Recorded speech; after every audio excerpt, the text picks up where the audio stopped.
A former butler to King Charles has given a candid new interview about life inside the palace and poked major holes in Prince Harry's memoir, Spare. For years, Prince Harry has told the world a story of betrayal, mistrust, and fractured family ties.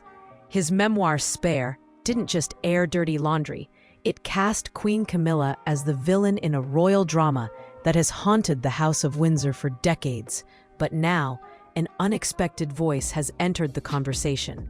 Not another journalist, not a palace insider whispering to the press, but Charles's very own former butler.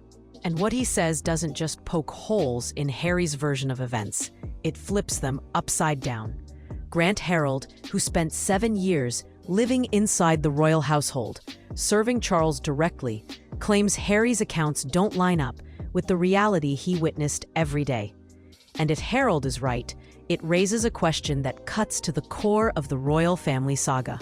When memories collide, who do we trust? The prince who lived it, or the butler who watched from the shadows? Before we dive into the contradictions, let's answer a simple question. Who is Grant Harrold, and why should we care what he says? Harrold isn't a random commentator. He served Charles for nearly a decade, starting back when the future king was still the Prince of Wales. His role wasn't just polishing silver or carrying trays. Okay, so former butler Grant Harrold has spoken out about Prince Harry. What's he revealed? Yeah, this is a really interesting update. So it's kind of funny, at the moment we have 2 upcoming memoirs from former butlers. He managed daily life, from private dinners to sensitive personal errands. He lived close enough to see Charles's moods, habits, and private interactions in a way few outsiders ever could. In fact, Harrold has become something of a mini-celebrity himself, giving etiquette lessons, appearing in documentaries, and now preparing to release his own tell-all book, The Royal Butler: My Remarkable Life of Royal Service.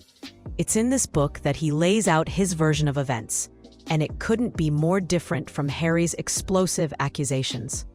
So when the man who quietly stood in the corner of the royal household now decides to step into the spotlight, it matters.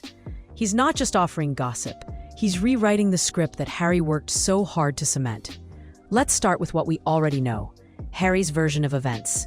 In Spare, Harry paints Camilla not as a neutral figure, but as a calculating force. According to him, she wasn't just content to be with Charles. She wanted legitimacy, power, and, eventually, the crown itself. Harry described her as running what he called a long game, a quiet, patient campaign to rehabilitate her public image after decades of being branded the other woman. He claimed he and William once begged Charles not to marry her. "We support you, Pa. We endorse Camilla. Just don't marry her. Just be together." According to Harry, Charles stayed silent, but Camilla wasn't shy. The first one, the Paul Burrell book we talked about a couple of weeks ago, and now there's another book coming out from Grant Harrold. He spoke to The Telegraph earlier this week, and it was very interesting, particularly because he worked for King Charles at Highgrove and at Buckingham Palace between 2004 and 2011. She pressed forward, and before long, she got what she wanted. Marriage, influence, and eventually the throne beside King Charles III. Harry's words were drenched in suspicion and resentment. He made it clear that Diana's ghost lingered heavily over their lives, and to him, Camilla would always represent the betrayal of his mother. For millions who read his book, this version became gospel.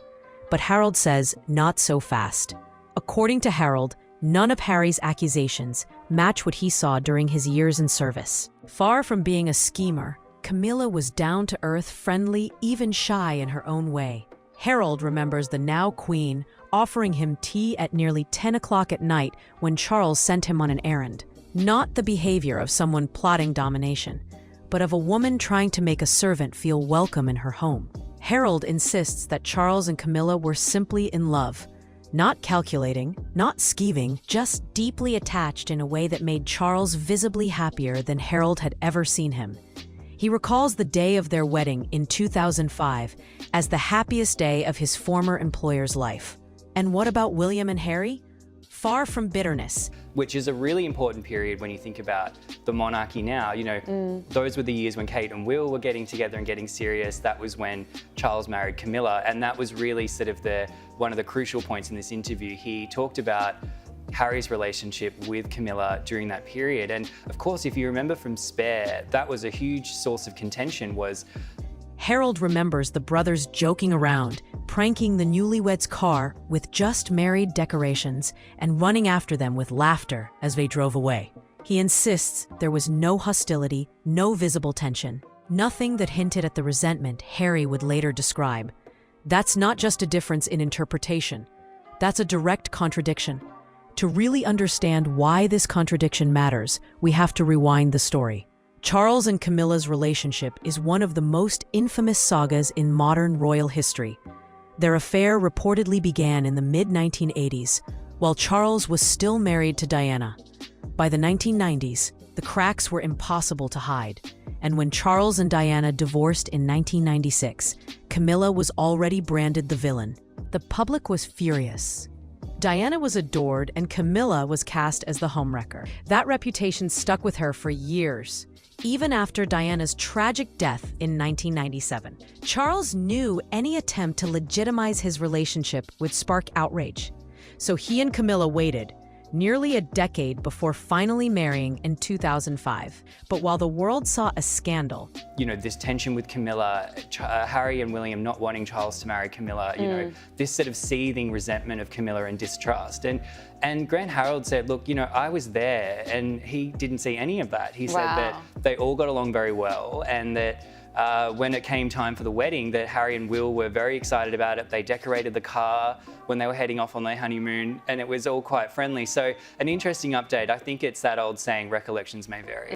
Harrold says behind palace walls, it was more ordinary than anyone realized. Charles sneaking items over to Camilla's house, visiting her without the heavy wall of police protection. Moments of quiet domesticity.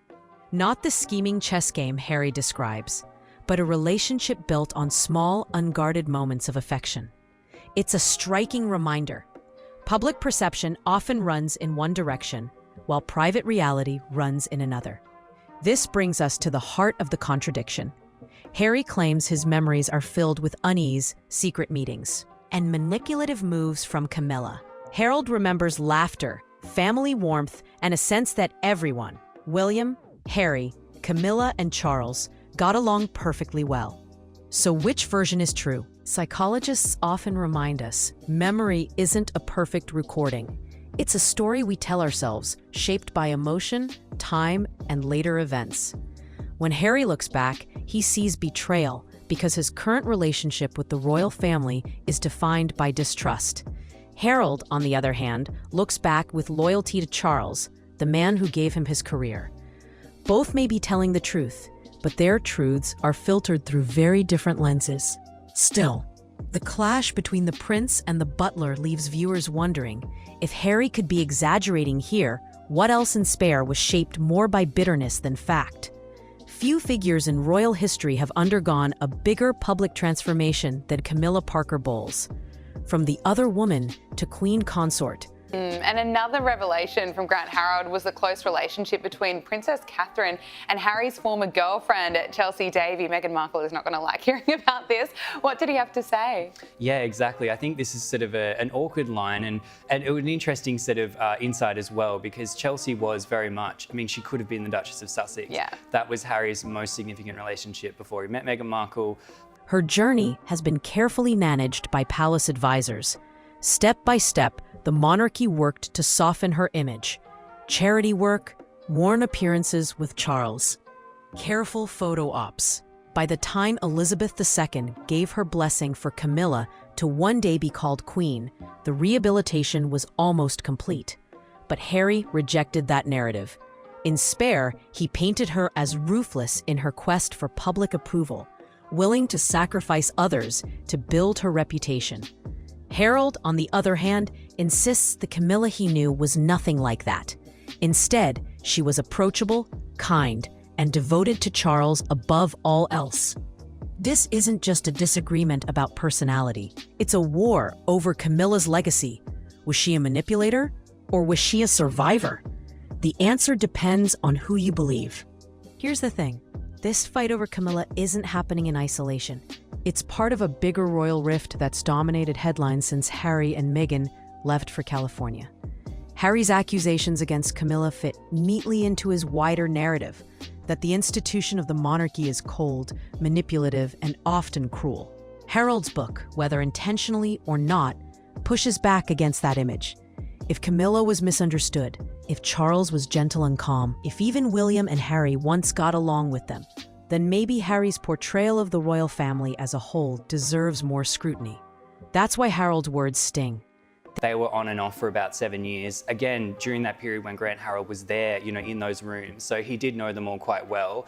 And reportedly, Kate and Chelsea got along very well. She approved of Chelsea as a match. And I think there was probably a time there where they probably thought this would be the Fab Four. This would be sort of Harry's, chosen partner. And then I guess, history had other ideas and it fizzled out. But I thought it was quite interesting actually because, when we talk about the Chelsea-Davy relationship and also when he dated Cressida Bonas. They don't just challenge Harry's memories.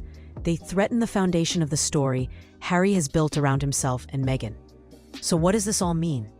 Grant Harrold's book is set to be released soon, and the timing is no accident. It comes on the heels of Spare's blockbuster success, while Harry and Meghan remain polarizing figures worldwide. For Charles and Camilla, Harrold's version of events provides a subtle but powerful counterpunch, a defense delivered not by the king himself, but by the man who once polished his silver and carried his secrets. It's a reminder that the royal story is never fixed. It's a tug-of-war between memory, perception, and carefully crafted image. Harry may believe he's exposing the truth. Harrold may believe he's setting the record straight. But in the end, the real battle isn't over facts, it's over belief. Because when history is written, it won't matter what Harry remembers or what the butler insists. What matters is whose version the public decides to trust. In the grand theater of royalty, truth is rarely absolute. It's fractured, filtered, and fought over in books, interviews, and insider memoirs. Prince Harry says Camilla manipulated her way to the crown. Grant Harrold says she was simply the love of Charles' life. Both men are telling their stories. Both are certain they're right, and yet only one version will be remembered. So we're left with the question, was Camilla the villain of Diana's tragedy or the misunderstood partner of a king? The answer may not be written in any book, not even this one.